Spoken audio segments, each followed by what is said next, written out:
بسم اللہ الرحمن الرحیم۔ تمام حمد ہے اس خالق ازل کے لیے، سکون جھیل کو دیتا ہے جو کمل کے لیے۔ معزز ناظرین، D S digital T V کے programme seeking celebrity with Siki میں آپ سب کو خوش آمدید کہتے ہیں۔ السلام علیکم۔ معزز ناظرین، آج فخر موجودات، سرمایہ کائنات، محبوب کبریا، رحمت للعالمین حضرت محمد صلی اللہ علیہ وآلہ وسلم کا یوم ولادت ہے، جن کے سر پر نہ باپ کا سایہ، نہ ماں کا سایہ، نہ دادا کا سایہ، اور حتیٰ کہ نہ اپنا سایہ، مگر آپ نے جہالت کی انسانیت سوز دھوپ میں جلتے ہوئے اہل عرب کو حقیقی آگہی کے خنک سائے سے ہمکنار کیا۔ وہی کیا جس کا خود درس دیا، اور وہی کہا جو وہی نے کہا۔ نفرت کو محبت، رقابت کو مروت، اور قتل و غارت کو امن و سلامتی میں تحلیل کرنے والے اس عظیم اور آخری نبی کا یوم ولادت منانے کے لیے آج ہم نے ملک کے خوشلحان اور ذکر رسول کرنے والے نامور نعت خوانوں کو زحمت دی ہے، جن پر حضور کی خاص عنایت ہے، جن کے ذکر پر متلاشی نگاہوں کو مدینہ نظر آنے لگتا ہے۔ ایک بہت بڑا گھرانہ جو کہ نامور گھرانہ ہے، اور اس نام کو ہم کبھی بھی فراموش نہیں کر سکتے اور کبھی کیا بھی جا نہیں سکتا۔ جو ذکر رسول کرتا ہے اس کو کون بھلا سکتا ہے؟ تو ایک نام محمد اعظم چشتی صاحب، جو کہ بہت سے دیوان جو لکھے انہوں نے سرکار دو عالم نبی کریم صلی اللہ علیہ وسلم پر، اور خود بھی بہت اچھی نعت پڑھتے تھے۔ ان کی اللہ تعالیٰ نے آواز میں اتنی برکت، اتنی چاشنی دی تھی کہ ایسا آواز پھر آیا نہیں ان کے بعد۔ لیکن اگر قدرت مہربانی کرے تو پھر ورثہ سنبھالنے والوں کے حصے میں آ جاتا ہے۔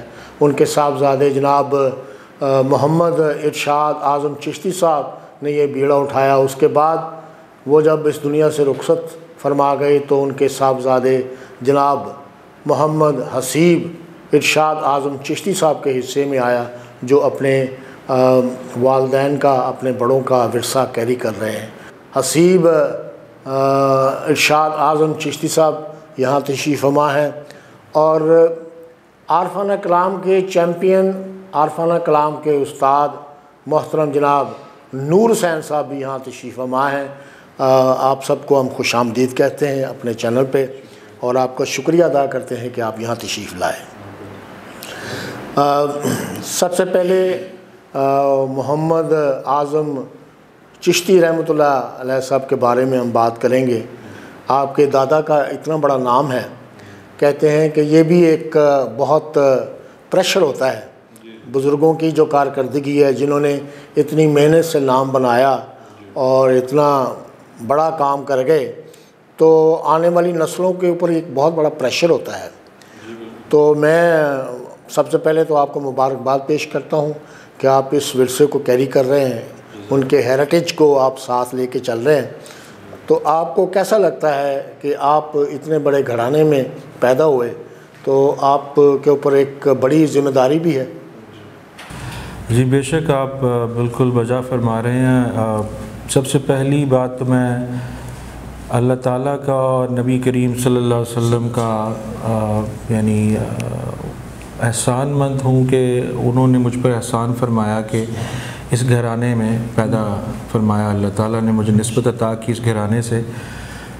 اور میرے والد صاحب ارشاد اعظم چشتی صاحب اکثر یہ بات کرتے تھے کہ خاندانوں کا تعارف ہوتا ہے، کوئی ایک مطلب ان کے پروفیشن سے منسوب ہوتا ہے کہ یہ ڈاکٹرز کا خاندان ہے، یا یہ فلاں یا فلاں پیشے سے وابستہ ہے یہ خاندان، کہ پہچان ہوتی ہے۔ تو کہا کرتے تھے کہ ہمارے گھرانے کی پہچان جو ہے وہ اسم محمد صلی اللہ علیہ وآلہ وسلم جو ہے وہ پہچان ہے۔ تو یہ بہت بڑی سعادت اور بہت بڑی نعمت ہے اللہ تعالیٰ نے جو عطا کی ہے ہمارے گھرانے کو۔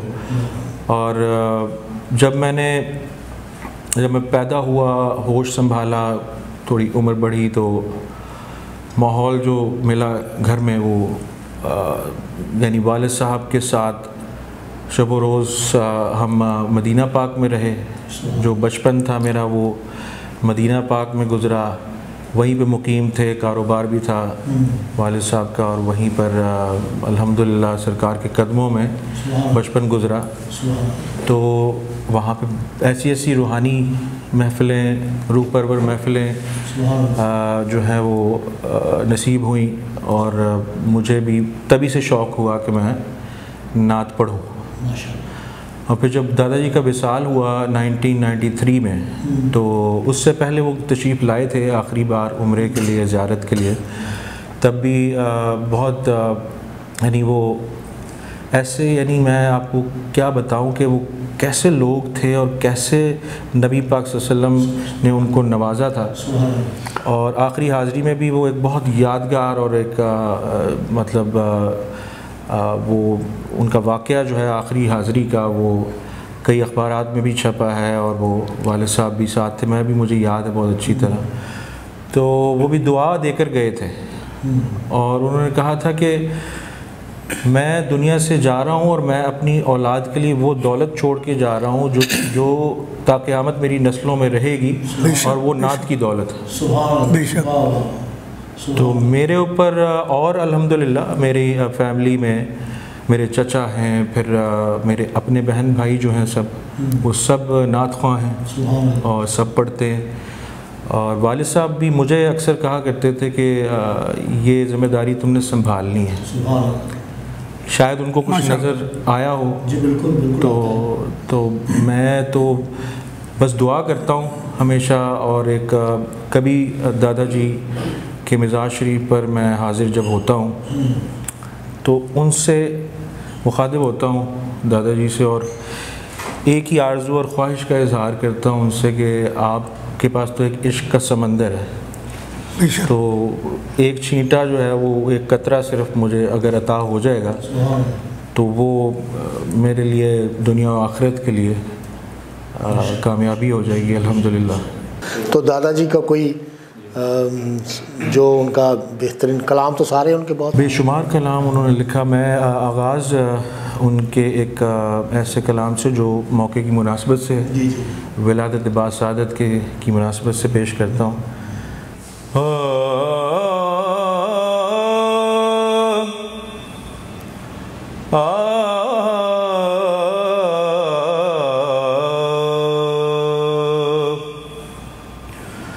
لے کے پہلو میں غم امت نادار آئے,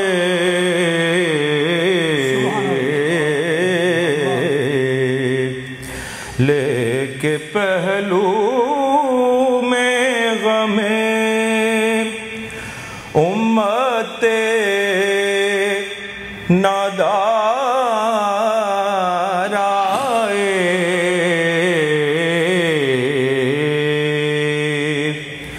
امتی امتی کہتے ہوئے سرکار آئے, امتی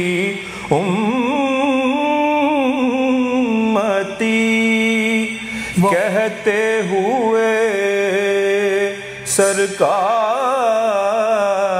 آئے.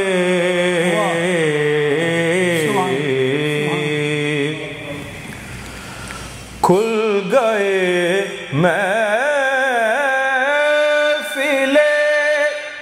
کونین پہ کونین کے راز, کھل گئے محفل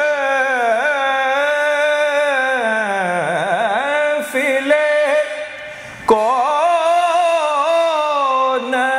پہ کونین کے راز, محرم راز نہاں واقف اسرار آئے. سن کے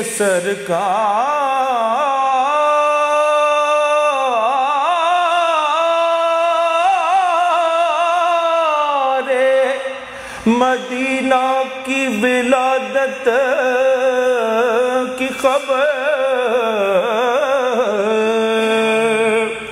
سن کے سرکار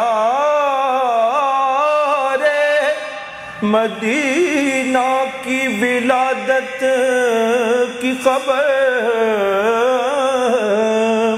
ہر گناہگار پکارا میرے غم خوار آئے ہر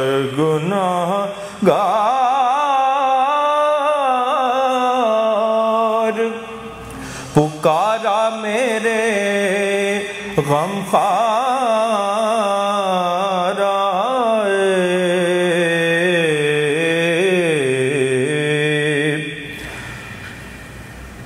پھر کسے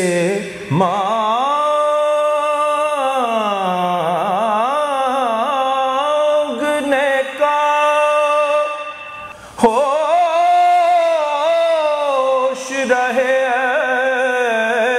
عزم بانٹنے والا اگر خود سرے بازار آئے بانٹنے والا اگر خود سرے بازار آئے